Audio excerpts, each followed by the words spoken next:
So I'm going to start kind of colouring in some of this sound. I've deliberately avoided the room mics, but I kind of want to bring those in and see what kind of attitude and space they bring to the drum sound. I'm also going to look at some of the programming because they're quite broad elements to the mix. Let's look at the room mics first of all, so let's solo them and hear them.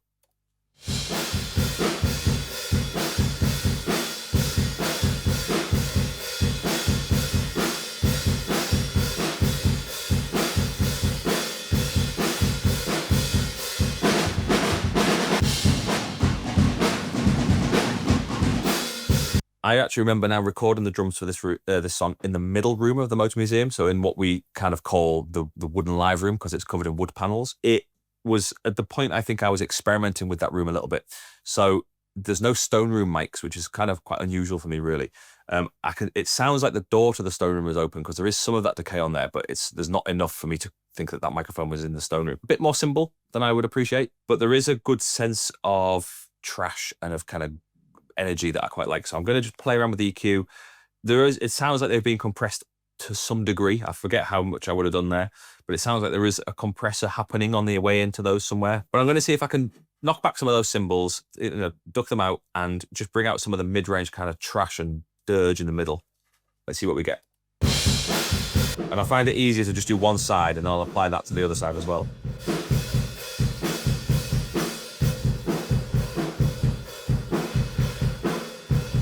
Taking off high end with the high pass filter and the high band shelf just to try and tame some of the cymbals a little bit. Looking for the snare drum with the mid range. Where does the snare drum kind of bark at me? And I'm taking out some of the mud. Maybe you could call it mud with the low mid band.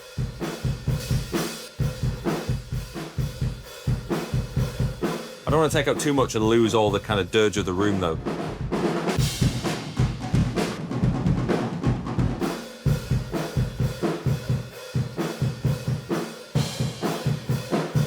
Take out, with the high pass filter, take out some of the low end. And I'm just, really what I'm doing is I'm just shrinking this room and narrowing it to only really give me the mid-range kind of clatter that I think is going to be useful. Before is good. I think after will be better in context. I'm curious to see what happens if I hit the channel compressor on the fast attack on these as well. Just out of curiosity.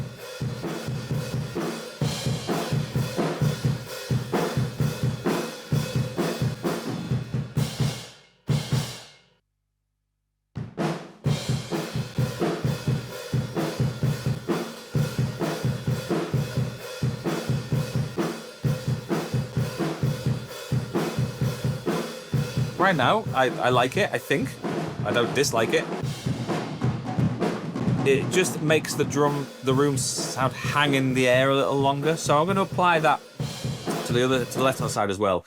But just see how that fits together in the whole picture. What am I looking for? I'm looking for depth. That's all I want. I don't want to hear the drums being further away. I don't want to hear profound change on the kind of EQ of the drums. I'm just trying to manufacture something that gives the impression of depth. A depth is drama around the sound. It's shimmer. It's kind of, energy in the room, and it's this kind of bottling up of an explosive force. That's how I look at the room mics. I don't need them to establish ambience because I have my ambient samples. So this is more about making something sound like the drummer had something to prove again. Just interesting on the compressor. So I ended up with a fast attack, kind of around about maybe 8:1, 10:1 ratio, doing maybe the most 3 dB of gain reduction on a kind of medium fast release. So nothing hugely drastic. Let me just apply the same settings to the left-hand side.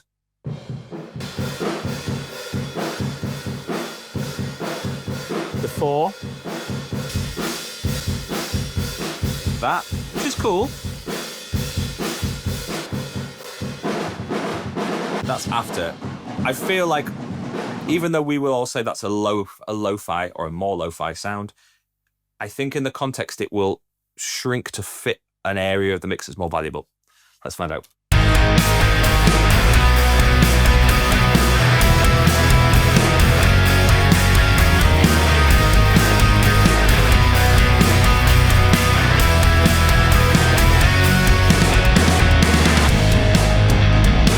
What I do really like is the boxiness it's added to the snare. That's actually helping the snare drum sound. There's a little more low-end mud than I would like, so I'm just going to use the low band shelf to try and carve some of that away and just retain the clarity again. It's kind of slightly stepping on the kick drum sound for me. It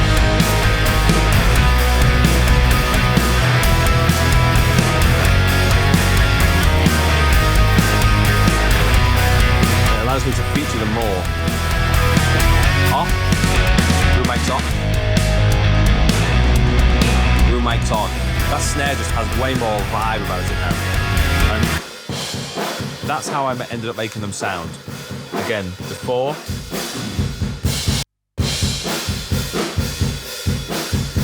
EQ, in, compressor in. The compression is before the EQ, by the way, so it's compressor first, then EQ, then high and low pass filters.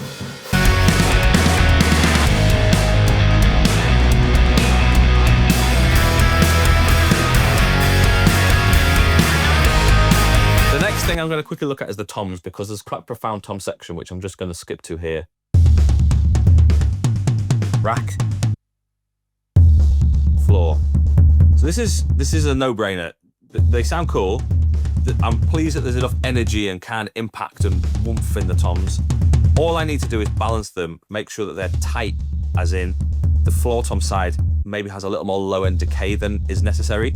So the easy way around that is high pass filter, just until I lose the speaker stressing woof. Like that. And then I might just add a little more definition by sucking out some of that lower mid-range above. So really I'm kind of making a scoop here and bringing out the low end here as well. And maybe I'll add kind of like a kick drum. I treat the toms very much like kick drums, you know, that are tuned higher. Add some of the smack frequency, so we're at kind of, we're at 2K, maybe just above 2K. Before, after. They sound narrow, they sound more percussive to me, which is a good thing. More kind of, I guess, a bit more industrial. Let's see what the rack's doing. The rack's already good. To be honest, all I want to do with the rack is add some of that batter frequency.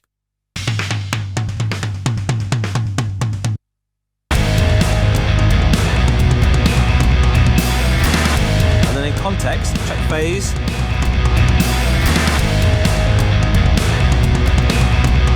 I actually prefer them reversed, which I guess is in relation to the room mics.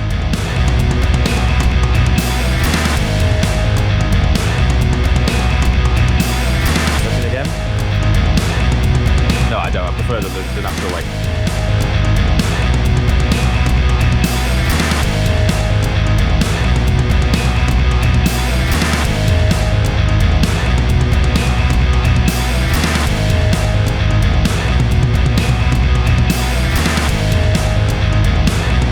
And I'm just looking for areas that help the toms to kind of speak to me. Does a low end boost help? I don't think so. Maybe let a little bit of the low end come back.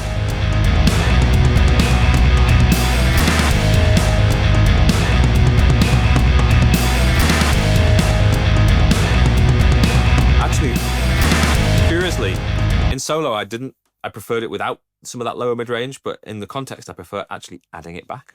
And this is the great thing that everyone always says never EQ in solo, which I totally agree with.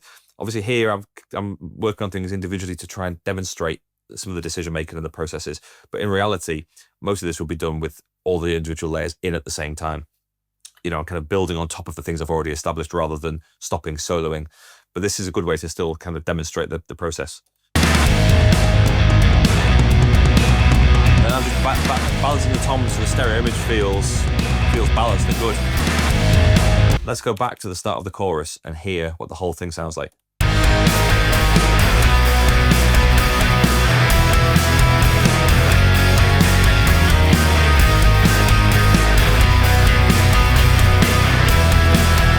Section coming up.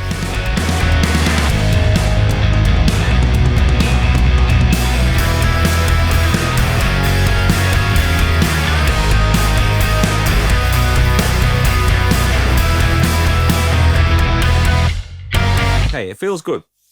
There are still a couple of elements, guitar elements and some lines missing, so the song there are areas where it kind of falls apart.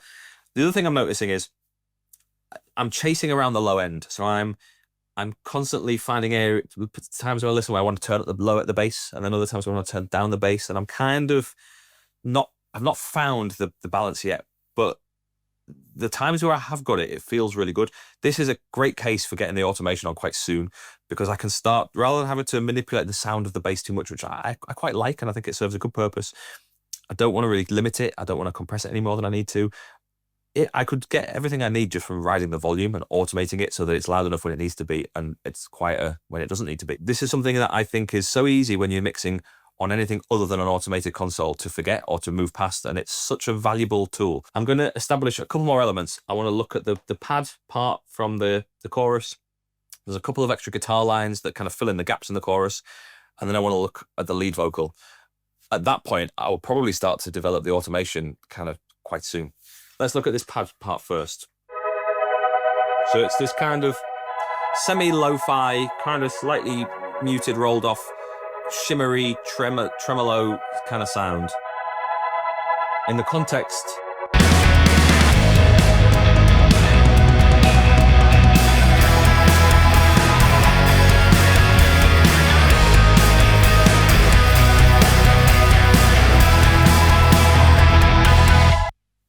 to me, that adds two things. It's the drama, it's the pop, I guess you would call it. If the chime guitar is the melancholy for me, that's the kind of emo rock type of thing that I love so much. This leans it the other way. This leans towards the pop, the positive, the kind of, the emotion is adversity and a sense of struggle or a sense of accomplishment despite the struggle, I think. And I think that marries in with the narrative of the song quite well. All I want to do is carve that sound. I'm not going to compress it. I'm not going to do much to it. I'm just going to carve it with EQ to make it fit. And I want it to sit within the guitars. I don't want it to be outside of them. I don't want it to be ahead of them. I want it to be kind of shimmering away, so it's difficult to hear the seams between the guitars and the synth. Let's take out some of the extreme low end.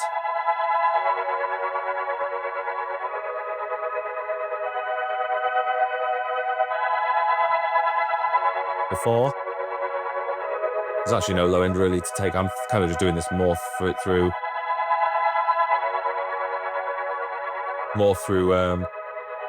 good principles, good habits. Hear it in context again like that.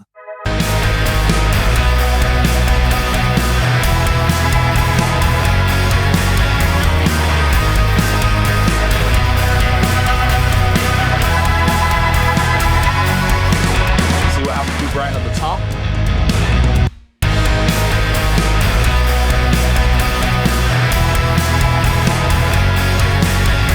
Four. Good. Now that feels like that fits a little better, but I'm going to take it further. I can't remember if I did this in the original mix, but today my instinct is telling me to bring more vibrancy and character out of that sound. It works well, but I think it could be even cooler in the context of what we're doing. So I'm going to go to the Pro Tools, and this is where I'm going to lean on something creative. So here is the track. There's a couple of plugins that I really, really love for this kind of creative manipulating. One of them is called Shaperbox 3 by Cable Guys. I use this plugin religiously. I use it virtually every project I ever do. It's so deep. It's really great because it's a really easy diving in point. There's so many fantastic presets in it that are weird and wonderful and manipulate sound in a way that I would never even imagine, you could do. So it's really easy for fast creative work, but it's also, as I've learned to use it, it's incredibly powerful, incredibly deep. So if you kind of spend the time understanding how it works and manipulating it and learning it, you can do some unreal sound design that, why I really love it is because I like things to sound individual. I want the work that I do and contribute to be recognizable, not specifically for me, but for the contribution of the art that we all put into it. I kind of love the idea that the records that I make have a cultural identity to them. It's just something that really inspired me when I was young and developing an appetite for listening to records, and then moving as a young producer and a young mixer, moving into that. the sense of being able to recognize, okay, that's a moment in time. That is the mid 2000s new metal records. That's all the rap rock records from the late 90s. That's such and such. I love that idea of this kind of cultural flag. So I like plugins like this that make things so unique that in 50 years time, I want people to be able to listen to it and recognize the kind of moment in time that this was created, not to date it, but almost to celebrate the kind of the creative endeavor that was happening at the time. So to that end, the way it works, there's a handful, there are 10 modules in it. Each one does a different thing. The ones I particularly gravitate towards are the crush, which is a bit crush module, the drive module, and the time module. Time is basically time-based filtering and manipulating and chopping. And I just stack things on top of each other, to be honest. We'll bring the sample rate down.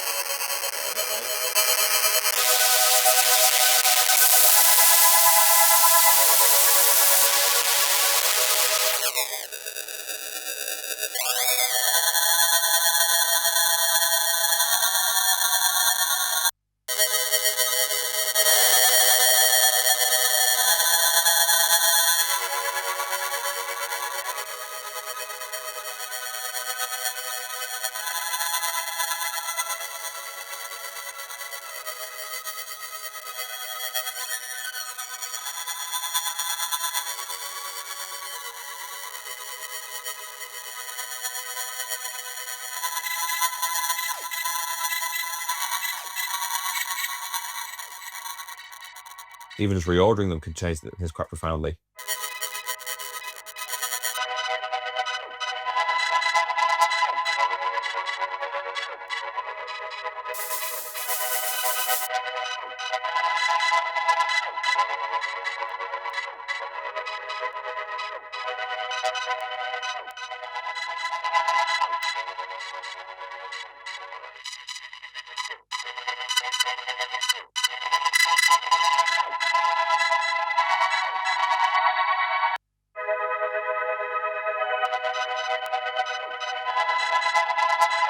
Giving me a different, I mean, I love it. It's all you know, it's all just personal preference, but it's giving me now, especially with the kind of time-based glitching of it, it's making me think Linkin Park or some of those DJ Shadow records, some of the more interesting kind of specialist stuff.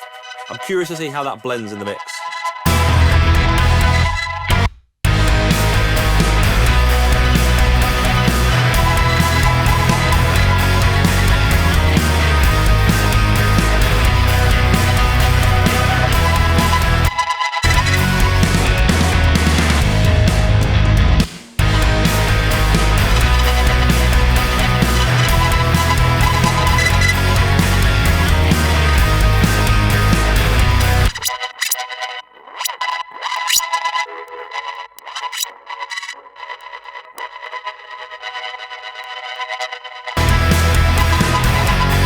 I really love the sense of movement that that patch adds.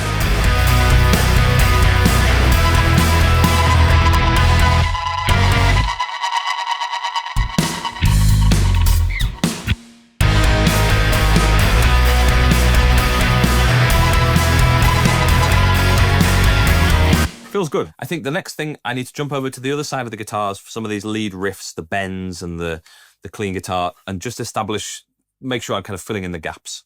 So there's one guitar in the chorus that needs to be featured, which is the bend guitar, and it kind of happens in the section where there is none of the chime and none of the octave guitar. So I'm just going to skip to that quickly. I'm going to just focus on the second half of the chorus and figure out the relationship between the bend and these other guitars and make sure that the scenes kind of move around correctly. Let's see what we have. Let's listen to the bend guitar to start with.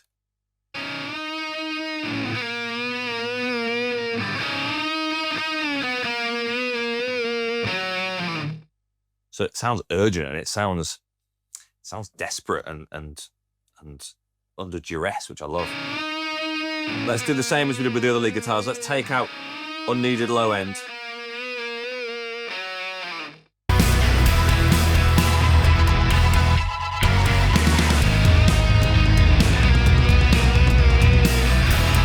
Turning up the line level a bit.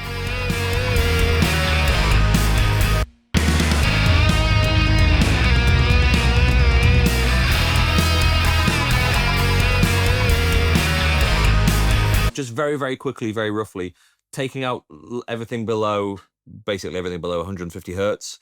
Same on the filter there. Adding some 15K, just adding some sizzle and some over-the-top brightness. This bend part to me is kind of, I would describe it, it modernizes things a little bit. It makes it just that bit more, less of just a classic alt-rock band and something a little more modern and stressful. And the adding high-end to guitars like that, I think will help unify them with the modern synth sounds. So let me just find a good blend.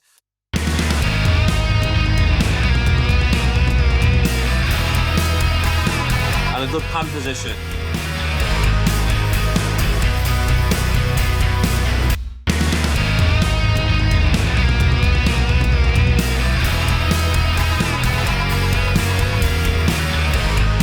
I've established that to be kind of maybe 40% to the right. The reason, what I'm listening for is the relationship between the octave guitar and the chime guitar, which disappear for the bends to come in. So I kind of want to see, okay, I've got these two guitars in the first half that are somewhat left, somewhat right, and that have a certain kind of energy and you know, harmonic content to them. As they disappear, where is my ear lacking something? Where does my ear need to be satisfied in the stereo image? And wherever that is, that's where I'll place the bend guitar. So let's have a look.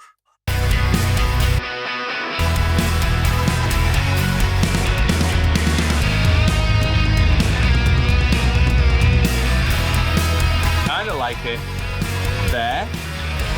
I also liked it there.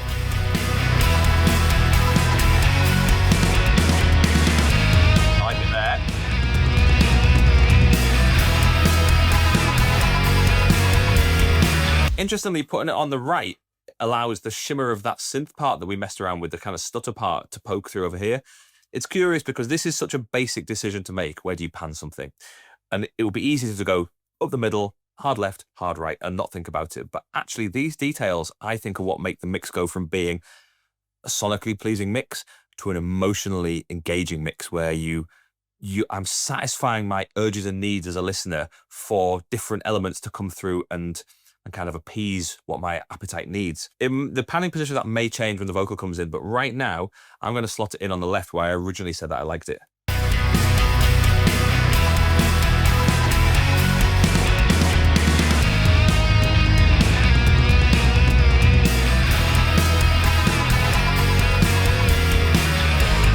And the reason I think why I like it over there is because the hi-hat stops for that section. I am intending to have the hi-hat kind of off to the left at some point. I haven't established it yet, but at some point the hi-hat will kind of move over here a little bit. So I think those two elements will play off each other quite nicely. Let's bring in, I think, a vocal.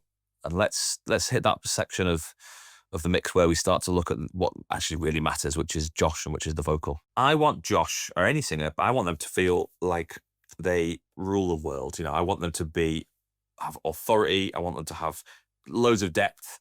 I want them to have an incredible presence where for 3.5, 4, 5 minutes that the song exists for, you can think of nothing else and be aware of nothing else other than this vocal. It has to be all powerful, dominant, emotional, sensitive, intimate, commanding. It has to be all these fantastic words. How do you get that? Well, it's not one thing, in my opinion. It's lots and lots and lots of small things add up to a greater good. The right type of ambience and the right amount of ambience, I think, really helps that. Ambience is in much the same way that I said about panning. I need a reference point on the right and the left to give me a sense of the size of the width of the mix. I also need, with vocal, I need an ambience to give me a grounding point. Is that singer in a large environment? And if they are they dominating that large environment? Or does a smaller, tighter, more clattery environment actually make the singer sound more authoritative because they sound bigger in a smaller space? It's about creating perspective.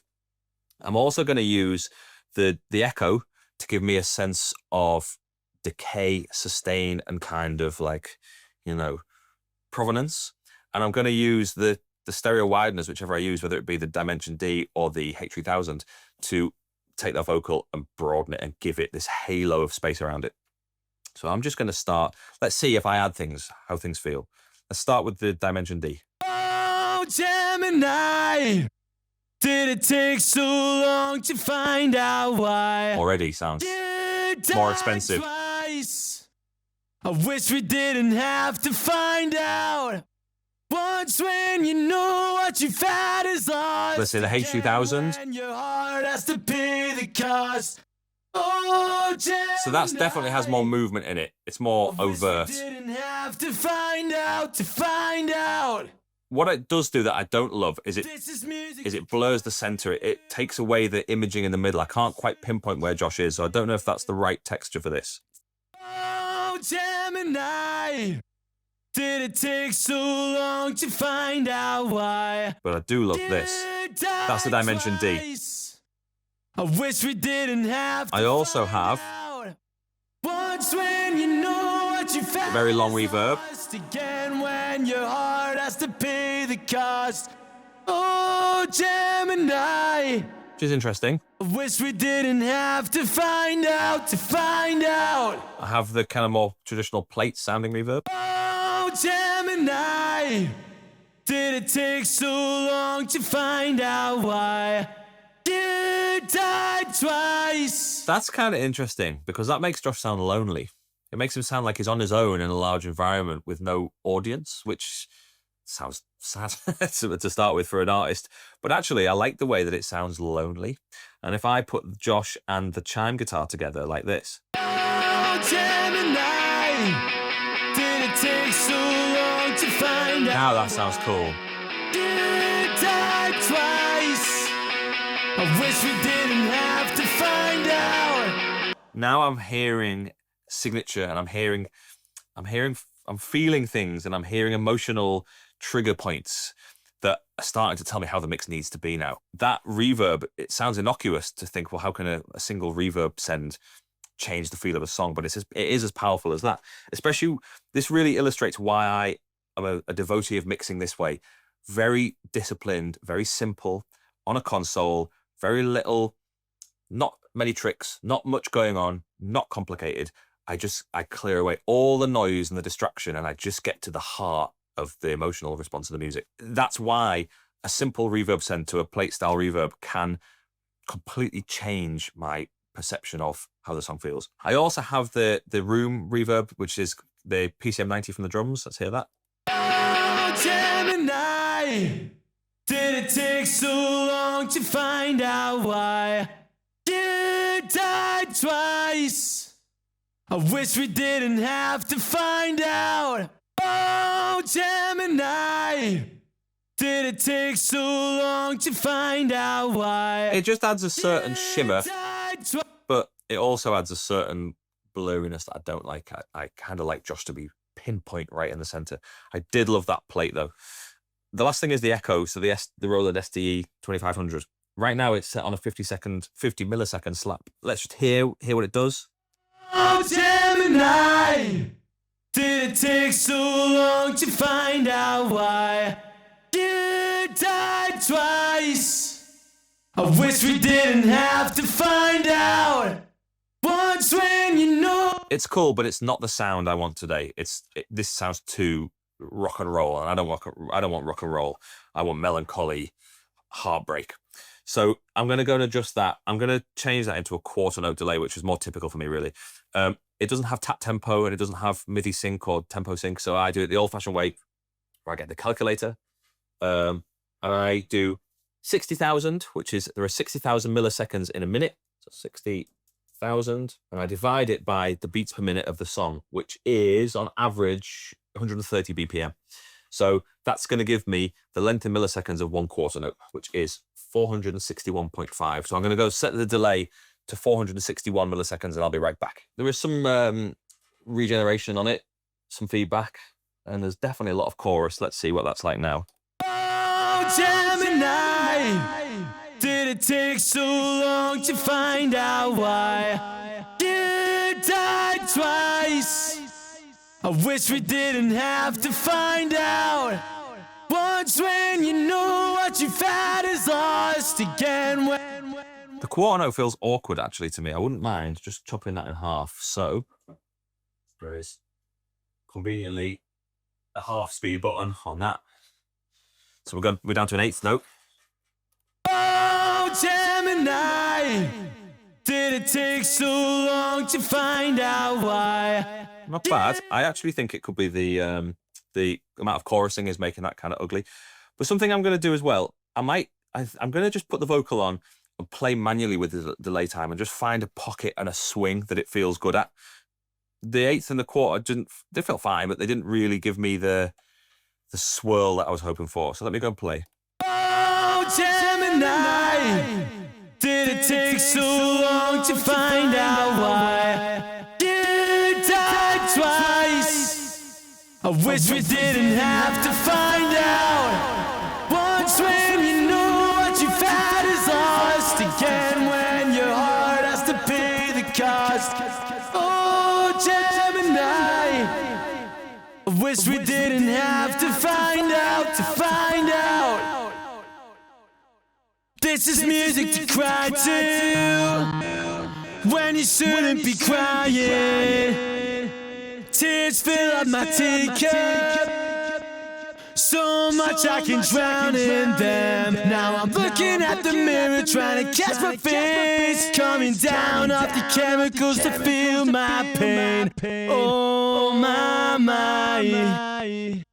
Oh Gemini, did it take so long to find out why? You died twice. I wish we didn't have to find out. Once when you know what you've had is lost, again when your heart has to pay the cost. Oh Gemini, I wish we didn't have to find out, This was music to fly to. I tried to spread my wings, but all I did was fall. Now it's music to die to. So get behind the wheel and crash into the wall.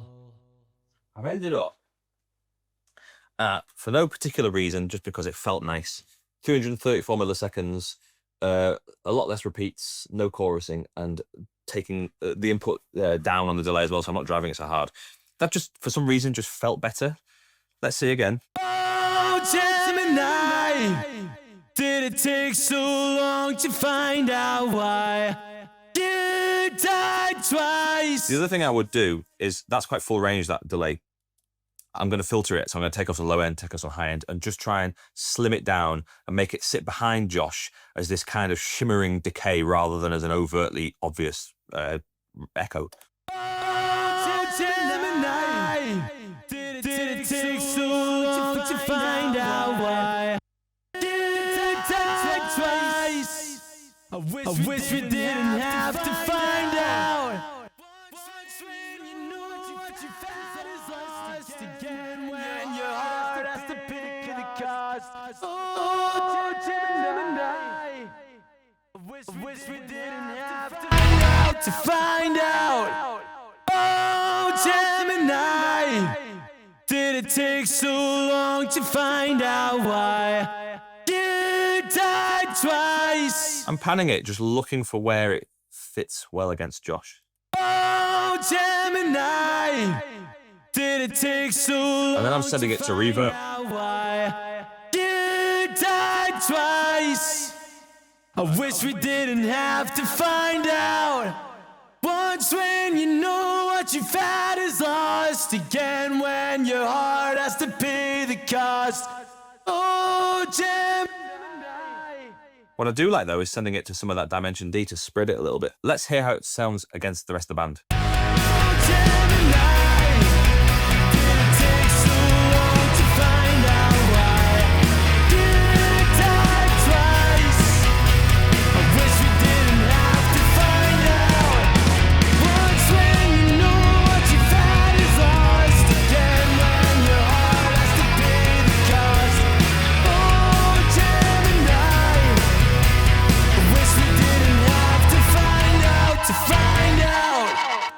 So quickly, I made a few decisions there. Obviously, you saw me find a level for it between the group and the VCA and the vocal itself. I did a little bit more of that plate reverb just to make sure I could definitely detect it. And I added some of the high end back again on the vocal. It kind of felt like to me, with everything else that was clattering around, the vocal needed some of that high end to kind of cut through. We also have the harmony stack here. Let's listen to those. Oh, Oh, these are cool. These are very stylized, and they should be. To find out why you died twice. I wish we didn't have to find out. Once when you know what you've had is lost. Again when your heart has to pay the cost. Oh, Gemini. I'm just looking for a good level where this feels like one big unit of vocals.